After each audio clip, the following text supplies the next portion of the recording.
Well, I want to welcome everyone for joining us today, students, faculty, staff, and the families who came quite a distance to join us for this reading. This is the Perceptions, Arts, and Literary Journal reading, and I want to start by introducing Todd Chalmers and also thank him for his wonderful leadership this year. And this is the second year that he has served as the managing editor. And you've done a fabulous job, Todd. It's not easy. Sometimes it can be kind of like wrangling cats when you're dealing with creative people, but he's very focused, very organized, and it was a joy to work with him. And he will mention all the other staff members on the journal as well as the writers. So thank you all for joining us today, and enjoy.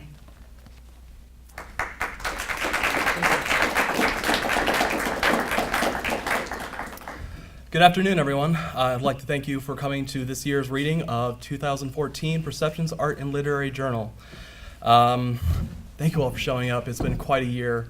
I would like to first of all thank my editors this year for all their hard work, starting with our fiction and nonfiction editor, Samantha Lemmerman, our poetry editor, Justin Craigmile, art editor, Jessica Ambrus, our two copy editors, Maddie Robinson and Ben Fick, our design editor, Laura Cook. We have a huge staff this year, and all our readers and art viewers, and thank you so much for helping out. I'm just going to get started right off the bat with our reading this year. We have quite a few selections of poetry and fiction for all of us to enjoy. So let's get this kicked off with Samantha Lemmerman. If you can come on up here and start reading your poetry for us, please.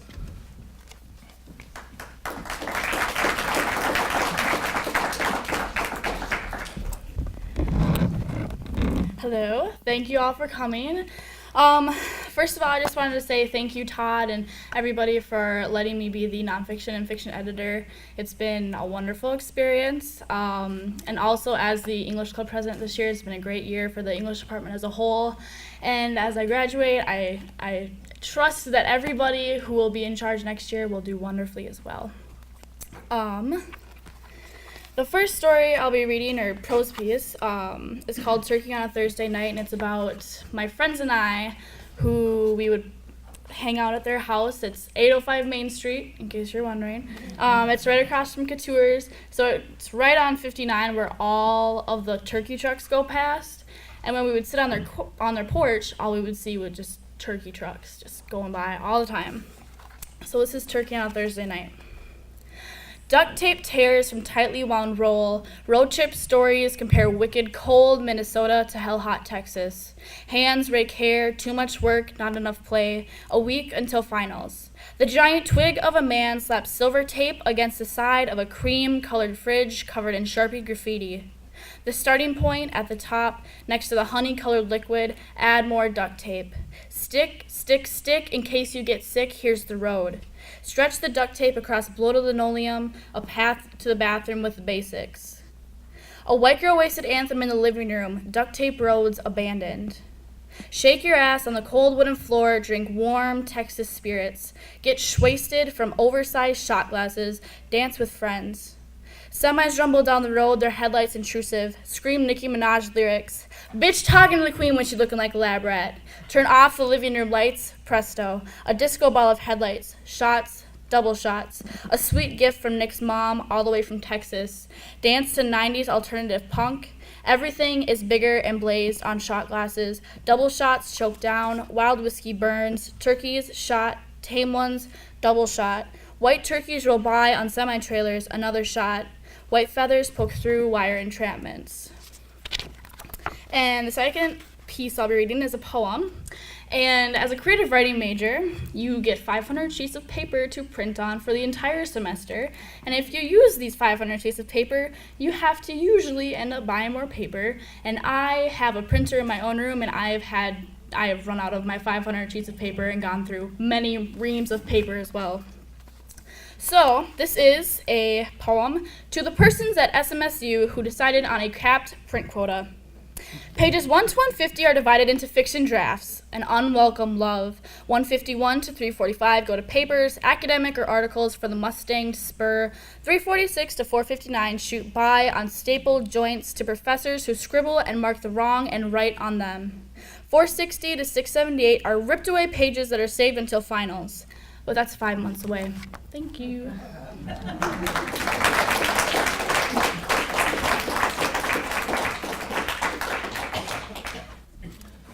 Thank you, Sam. I would like to introduce next Martin Sulfur. He'll be reading a couple selections of poetry.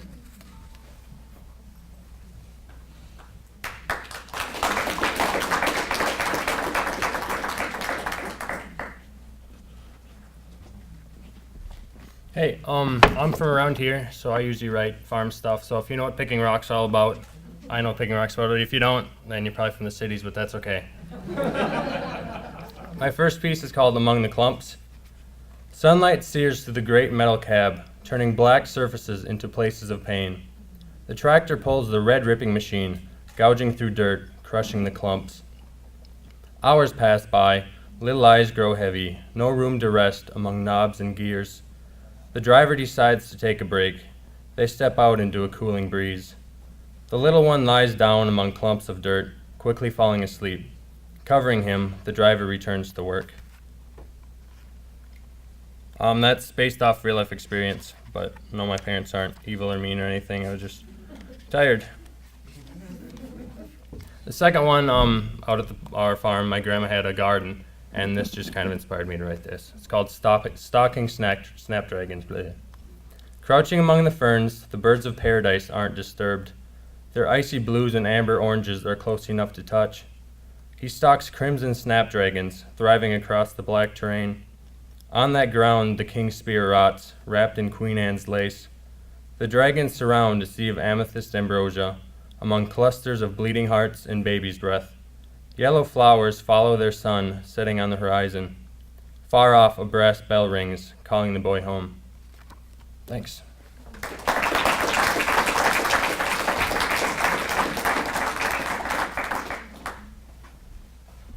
Thank you, Martin. All right, next up we have Kevin Hireman. He will have a selection of fiction for us.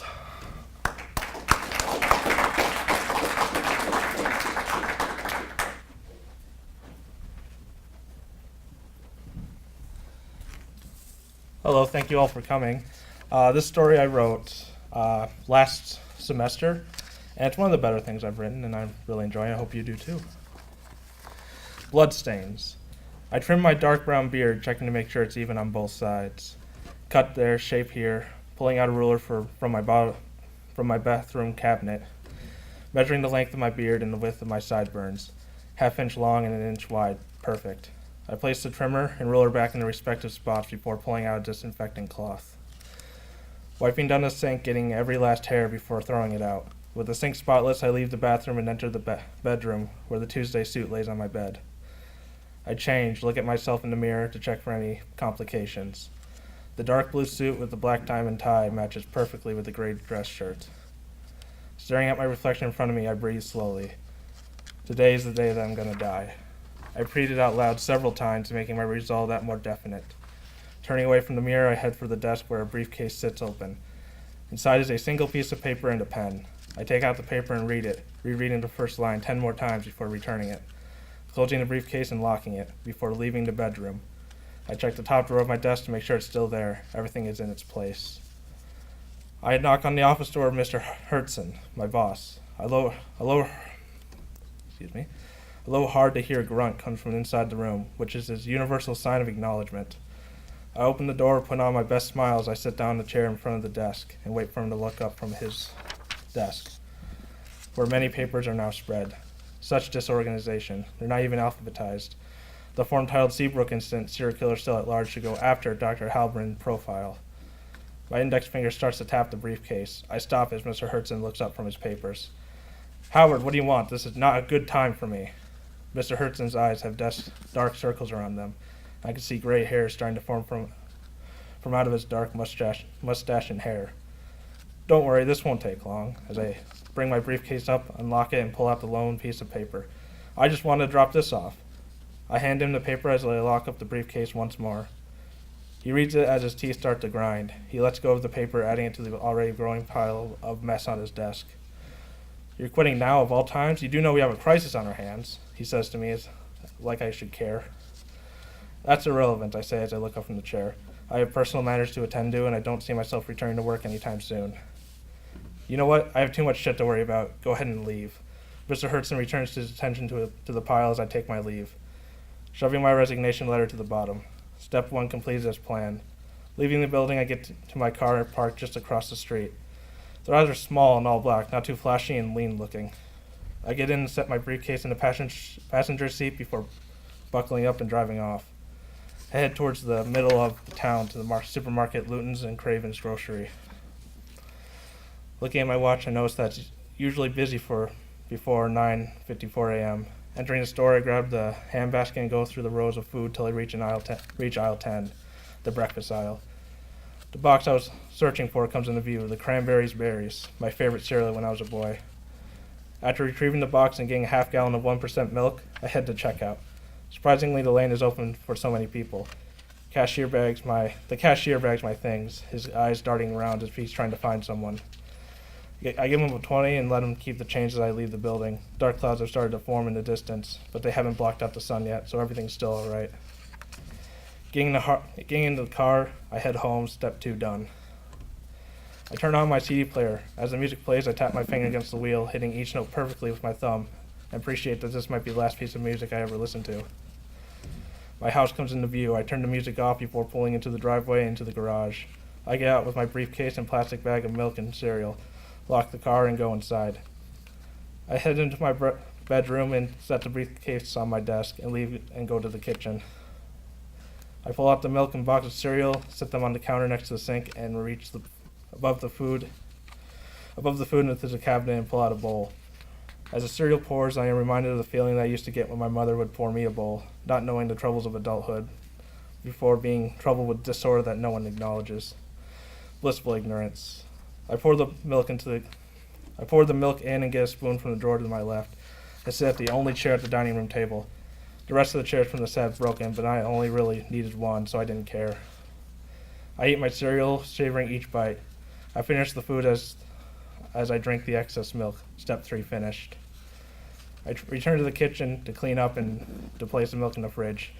I stare at the empty fridge with a singular carton of milk sitting inside. I start to tap my index finger again, this time against my leg. After a while, I pull the milk back out of the fridge and dump it down the drain. As the milk circles the drain, I turn on the faucet, letting the water wash away the rest of the extra milk.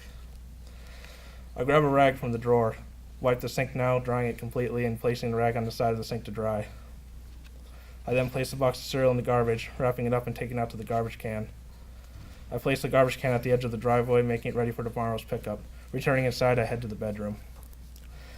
Sitting at my desk, my suit jacket laying neatly on my bed, my briefcase sitting in front of me, I go over my day a few dozen times. I'm sure that everything was done correctly. Every last detail has been perfect so far. I reassure myself before I continue with step 4 and pull open the top drawer of my desk. Inside is a Colt .45 revolver. It was a gift from my father before he died, and I hated it. I never used guns, always thought they were unnecessary, until recently. It came with exactly 6 shots, filling the cylinder, but hopefully that many won't be needed. I read up on how this type of gun works multiple times for this moment. I pull the gun out of the drawer with a paper lying underneath it. The top of the document says, "The Last Will and Testament of Howard Williams." I pull it out of the drawer as well, placing it on top of the briefcase. There's all my belongings going to different organizations and charities. It took me days to write, had to rewrite it several times. Excuse me. Switching my attention to the gun, I inspect it. I check the hammer, the barrel, the bullets, the cylinder, everything. It's in perfect condition. I carefully pull the hammer back and place the barrel of the gun in my mouth, pointed up. I wait 10 seconds before I start to put pressure on the trigger. 3, 2, 1. A large bang echoes through the house. My finger twitches, almost setting the gun off. Placing the gun on the desk, I go to check out the noise. Of all times to get a visitor, it had to be now. I check the clock on the wall of the dining room as I pass by it. 10:38, still some time. I get to the front door and look through a small window beside it. A FedEx delivery man waits on the other side, holding a brown box. His name tag says Don. He sees me and waves as he shows me his teeth with a smile. They look crooked. I sigh as I open the door to greet him. "Hello, delivery for Howard Williams?" The FedEx man looks at his clipboard. "Yeah, that's me, but I didn't order anything." "Well, regardless, this is for you. Maybe you got a present." He winks at me while smiling his crooked teeth again. Anyway, can I get you to sign this, please? He hands me his clipboard. I take it and sign my name on the line, hoping the sentence before the looming storm above us doesn't start soon. We exchange items and shut the door and lock it 8 times before going to the dining room with the package. Sitting on the table, I pull out my keys and rip the tape. As I do this, I realize I didn't see a FedEx truck anywhere on the street when I opened the door. I open the package mindlessly as I think this, and when I pull the cardboard flaps away, I hear a click and look down just as a puff of white smoke shoots into my face. I wake up in my dining room. I see the package, open with tons of white powder scattered around it. I try to move but can't. Looking down, I see that I've been tied to my dining room chair. My mouth has been covered with what seems to be a rag from the sink. Disgusting. I've cleaned spots off the floor with this. As I begin to feel nauseated, a man walks in from the kitchen with a bag and sees I'm awake. Ah, well that wasn't quick. I just finished tying you up. He smiles his crooked teeth for a 3rd time. Don is still wearing his FedEx uniform, but is now wearing latex gloves. I try to say something in return, but it's muffled by the rag. Don raises an eyebrow before coming over and untying the rag. Now what was that? I said, what time is it? I reply. What? Don stutters. Don't you have a watch or something? Or even better, there's a clock behind my head. What does it say? It's 11:03. God damn it, I yell out, making Don step back in surprise. It's at that point that I can clearly hear the rain and banging on the windows of my house. Step 4 is ruined. You do realize what's going on here, Don stares at me. I stare back before I respond. All I know is that you ruined my plans and now I have to start over next week. I'm not sure what you're talking about, but you won't live to see next week, Don smirks. That was the idea. Don smirks shrinks to a confused grimace. He sets his bag on the table, pulls out a scalpel and moves next to me. I don't think you're behaving properly to the situation. He brings a sharp blade close to my nose. I'm behaving exactly what I'm feeling, and that's angry. Do you know how long it took me to plan this? Don pushes the blade into my nose. Blood starts to leak down my face and into my mouth. The taste of iron fills my mouth. The pain was unexpected and brought me to a realization. Okay, please don't kill me. That's more like it. He moves it back to his bag, my fingers going at top speed, tapping the wooden chair. I stay silent for a bit as he ruffles through his bag before I finally speak again. Okay, here's the deal. I've been planning on killing myself for a while, and now you've messed everything up. Don turns to look at me. So is there any way you can leave and I can carry out my original plan next week? Don stares at me for a long time before responding. Why next week? I want to do it on a Tuesday. Don brings his hand up and strokes his chin in a jokingly manner. Well, my plans have me out of state then. I won't be here to make sure you die. So no, this was a very interesting conversation, but I've grown tired of it. He bends over and picks up the rag and ties it around my mouth again, patting my cheek before returning to his bag. My fingers going faster than I could ever felt. My fingers going faster than I have ever felt it move. The chair's one frame rattles the air with its noise. My leg then starts to stir up as it bounces in place. The chair makes a loud creaking noise as I fidget. Don glances back at me before turning back around. Seeing a way out, I lift my way on my feet and slam the chair against the ground. The chair breaks into pieces like its brothers had long before. Don spins around and sees me untying myself and rushes me with a saw. With my left hand still tied to the arm of the chair, I swing it around and land a hit to the side of Don's head. He tumbles back against the table as I run to my bedroom. Once inside, I find the gun still lying on my desk. I grab it and check the bullets, hammer, barrel, bullets, and cylinder before turning around and firing into the opening door. The door slams shut as I hear a loud thud on the other side. I wait for several minutes, never lowering the gun. I finally move to the door and open to see a now mostly toothless Don laying on the floor. The sight almost makes me puke, but I'm able to hold it in. I get back inside my room, put my suit back on, and put the gun inside my briefcase and leave my house. Placing the briefcase in my car, I go back to the can of gasoline in my garage and bring it inside. Blood stains never come out. Thank you.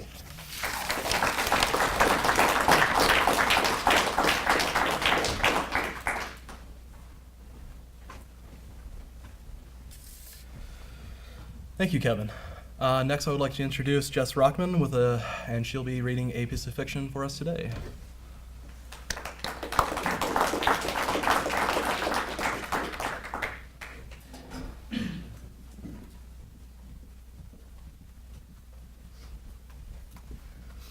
Hi everyone, thank you for coming today.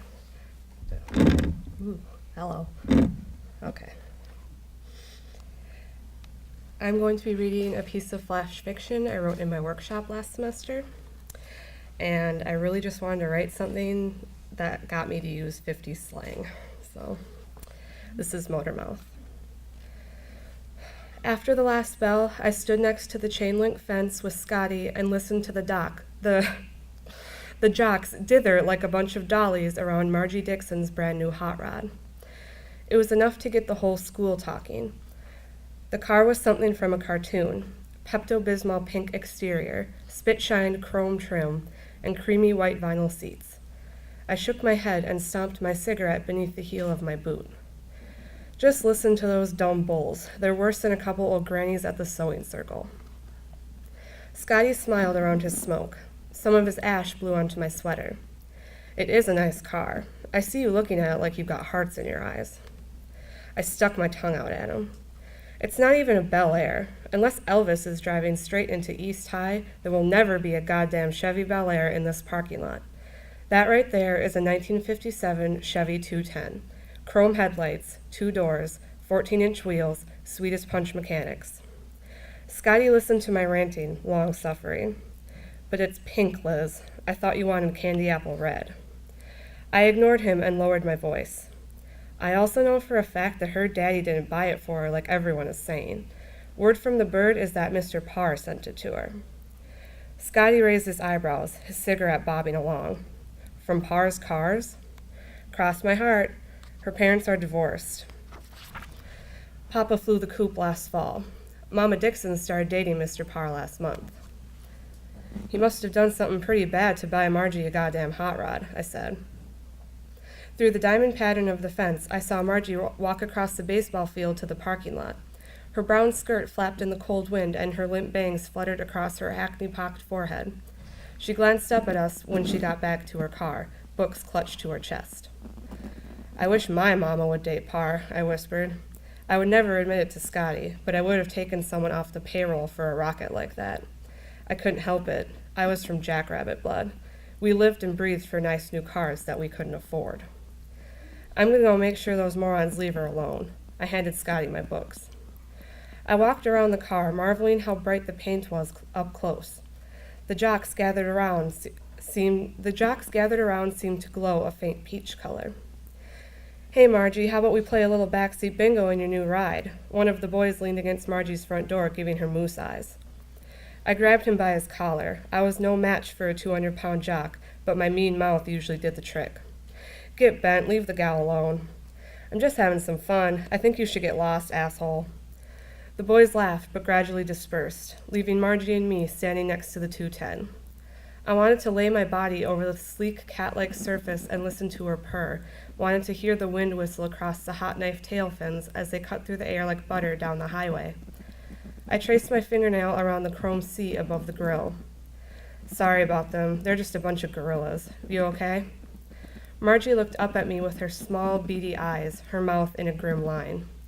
With enough acid to melt those nice chrome rims right into the gravel, she said, "Drop dead, Liz, and get your hophead hands off my car."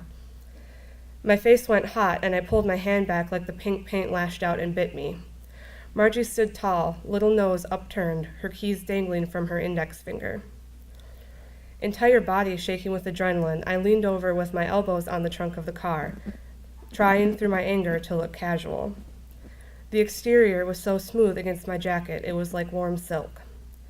I looked her in the eye and asked, voice low and hot, "What are you going to do when he knocks you up, sweetheart?" Margie flinched like I'd smacked her, her face going red, mouth open in a neat O of surprise. Before she could say anything, I pulled away from the car and walked back to the fence where Scotty was laughing. "Holy shit, you really told her what's what," he said, clapping me on the back. "Shut the fuck up, Scotty," I snapped, snatching my books from his hands. "Let's go." I refused to look back at Margie and her pretty car. Thank you.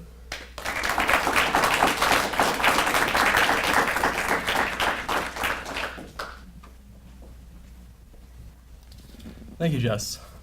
The next reader I'd like to introduce is actually the winner of our Don't Starve for Your Art contest. He is the poetry, he won the poetry part of it, I'm sorry. Please let me introduce John Heimer.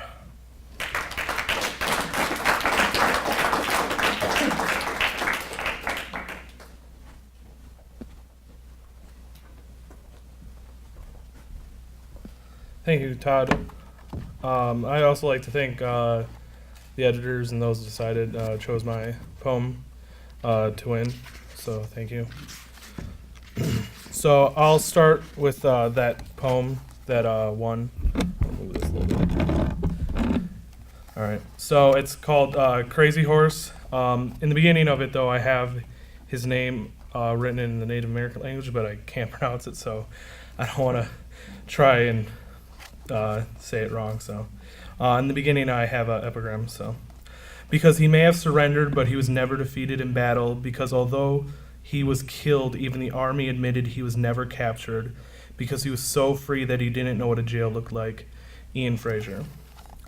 I am Crazy Horse. My reservation was a trailer court. The guards were meth and crack. Eventually, you just want to stay.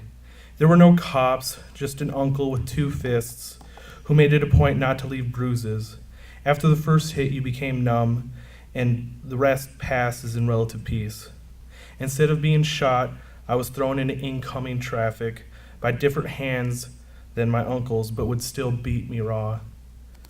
Sometimes tears would be on them, and they would almost be soft. Instead of watching my people be killed, I watched my people try to kill me. Little by little, they attempted it.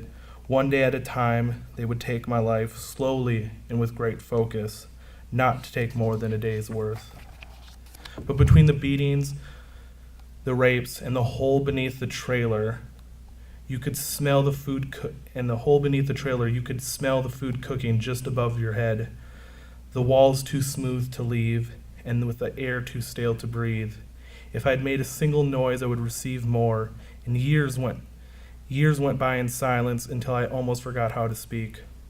But between all that, I learned something. The beatings taught me control. The rapes taught me strength. The hole taught me endurance. All of it taught me patience. When I left the hole, I was told I would never have to return. The doctors said I had never left.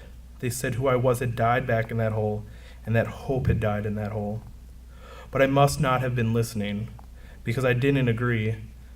When they said I couldn't talk, I became loud, because the hole was gone, and my happiness now directly tied to the temperature and dew point of my voice. I was free in the hole. I would talk as loud as I wanted in the hole. I would scream, I would shout, but only I could hear the voice in my head that I used. So when I learned that the voice in my head had a voice outside, I made sure that everyone could hear. I made sure that everyone knew I was free, and that the doctors and the faithless became silent in their attempts to silence me. I am Crazy Horse. Every time someone said I couldn't, I did. And as long as I don't quit and I don't give up, I will always be free. I will never be captured, and I will never be defeated.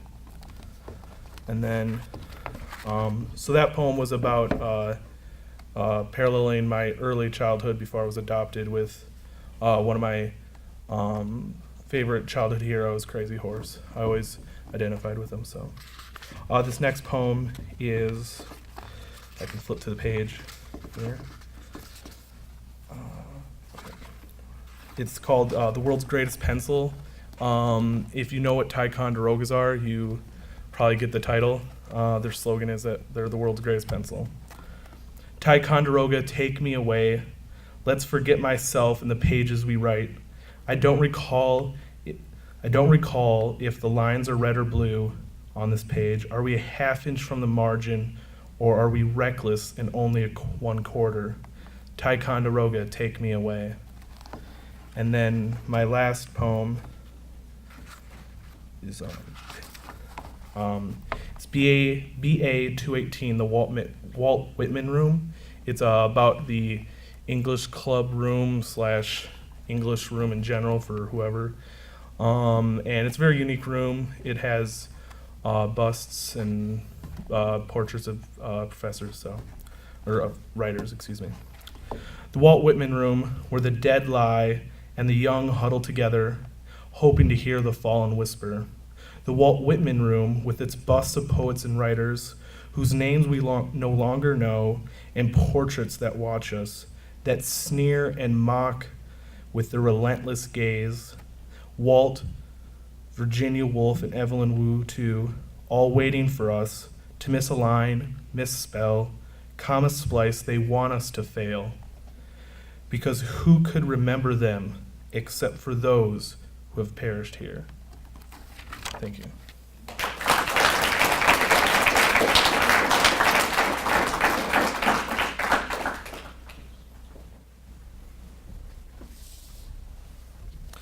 Thank you, John.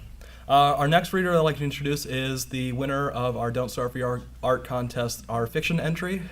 Please give Kelsey Jenin a welcome.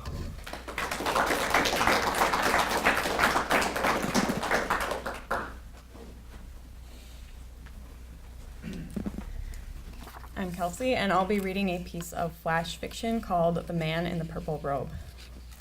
He sat on the Davenport, wrapped in a purple bathrobe and flipping through Saturday evening channels while he stroked the fur-covered bones of an old cat sleeping between his knees.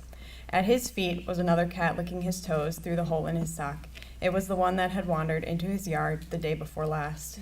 Throughout the house, which sat on cinder blocks, were the meows and hisses of felines that he no longer was accustomed to answering. The animals were scattered across the living room floor, on top of furniture and beneath it. A couple were sitting on the kitchen counter, and one large, exceptionally hairy cat, Snowball, sat on the windowsill. The old man kept flipping through channels, the light of the commercials reflected on his thick-rimmed glasses as his lips pursed in disgust. Nothing was on. Some of the cats wore bonnets, a couple of them wore little bow ties, some of the cats lay in piles on the floor, some of them lying a little too still. There weren't many fat ones. Most were scrawny with tangled fur and red around their eyes. A hole was cut out in the middle of the hallway floor where animals would jump in and out as they pleased, but feces was still smeared into the carpet and clumped along the woodwork, and the ceiling fan overhead had thick strips of fur lining the edges of the blades. The Meals on Wheels truck squealed into the yard. He could hear it driving up for the last mile and a half, and tossed the sleeping cat onto the cushion beside him. As he rose to his feet, he popped a cigarette in his mouth and waddled toward the door with the stiffness of a cadaver. The boy on the outside had time to knock once before the old man swung the door open. As he opened the door, the smell of urine and stale feces swept over the young boy, and a wave of floating hair swam into the breeze.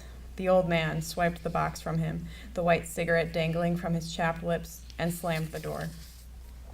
He tossed the box onto the ledge next to Snowball with a flick of his wrist and limped toward the other side of the house, cats weaving in and out of his stride, where he opened up the back door and stepped onto his homemade patio of cinder blocks. He shut the door, lit his cigarette with a match, and hid both his hands in his pockets, holding his robe tightly around his body. His eyes squinted as he stared west, where the sun had just dipped below the land and smoke was rising from the chimney of the house a mile down the road. Somewhere, a dog barked, but he didn't know from where. He flicked the cigarette into the dirt underneath the house, yellow eyes watching him from every angle, and stepped back inside, where it wasn't much warmer.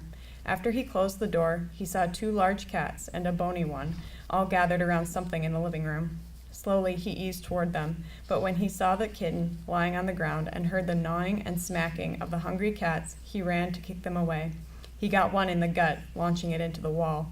Groaning as he bent, he leaned down and scooped up the kitten with both hands, cradling her in his arms. In the kitchen, he set her on the counter and opened the cupboard, dodging the dishes and papers that spilled out, and reached for a rag that he put underneath her. From the fridge, plagued by green mold growing on cans and shelves and old meat, he retrieved a bottle with milk and dipped it into her mouth, but a chunk of her side was already eaten away, and she wasn't moving. "Come on, girl," he whispered, elbowing a fat cat off the edge of the counter that was trying to get a peek. "Come on."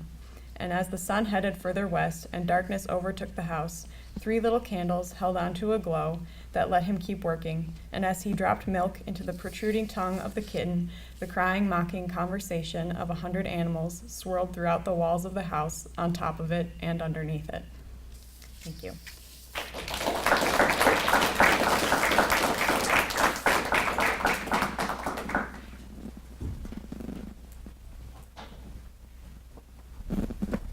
Thank you, Kelsey. Our last reader is Professor Amy Berry. She'll be reading a couple of pieces of her poetry. So yeah, please come on up.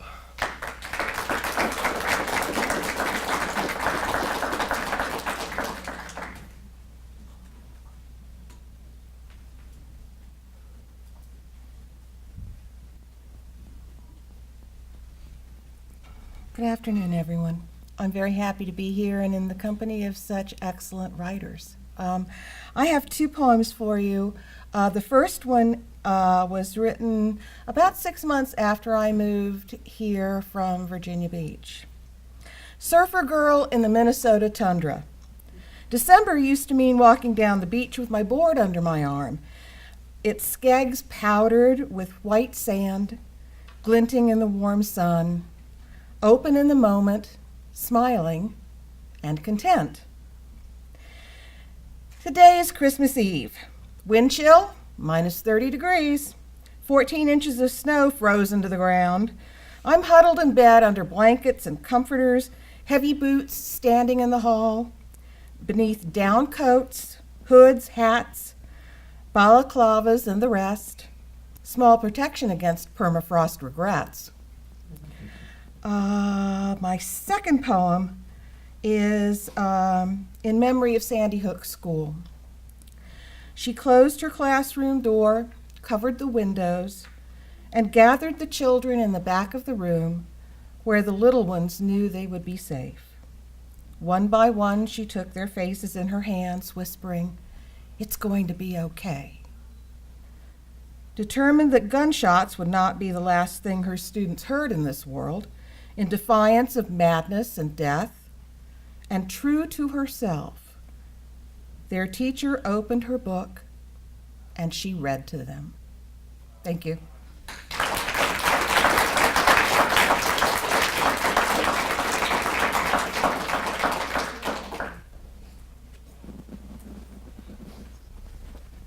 Thank you for that.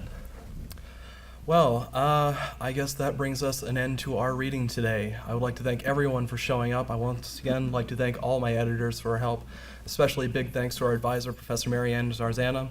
Without her, I'd probably be not doing this right now. We have cake and refreshments in the back. Please help yourself. Talk to the readers. Jessica Ann Bruss has actually brought in most of her original artwork published in the book, so take a look at it. Otherwise, thank you all for showing up. Have a great day.